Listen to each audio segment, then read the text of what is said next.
当然我们台北还是资源比较丰富嘛，所以我们会先做出来，那写 SOP 写什么？据我所知，好像有9个县市跟进了，所以这是整个台湾的计划。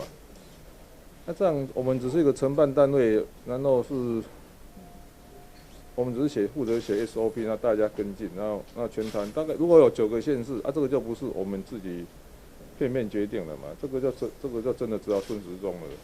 那你会主张公开吗？不啊，这个是这样，系统要么要一致，要公开就从头到尾公开，要么就不要。那你现在如果已经9个县市，而且按照这个速度，应该全台会建立嘛，那你不能说台北公开，其他不公开，这个，所以像这种事情，我们就既然要全部一致的，我们就按照中央的规定来处理。看当时的阳明山智慧说，其实我是主张从头到尾公开的。那如果到现在的中央的政策是不想那么透明，那这样我们就不要自己搞自己了，就是8字没一撇啊。这发言的问题你应该去问周台主啊，看他，反正他们就要看他怎么规划嘛。这个都还没，人家也没来报名，也还没遴选程序，都还没再讲吧。可是现在有外界人啊，你觉得要几个发言人就差不多？我不晓得，反正再说嘛。6个会不会太多？我也不晓得。因为总统府最多的时候也才5个，然后行政院也才1个。很骗啊，这遇到再讲吧。所以是周大使有管理，就是发言人多少人这个权利，由他来找。这个他会去 organize， 英文叫 organize 组织嘛。他有跟你做进一步讨论吗？他们外公当市长不用每一件事情都要去处理，每一件事情都处理要去总公有嘛。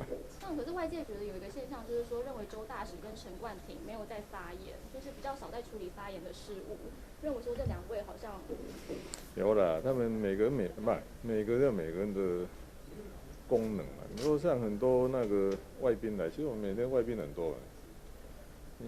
你美国大使来，日本大使来，还是要比较专业的发言人去处理。像1、2分局的合并啊，你有为这件事情，然后有唱说就是要卡警戒的人事案吗？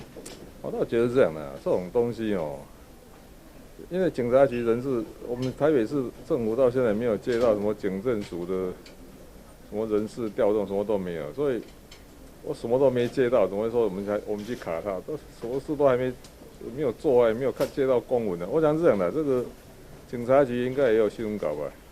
那想问一下，就是说，因为议员那边有说你们是用造假的方式，就是说其实90%的里长都反对合并。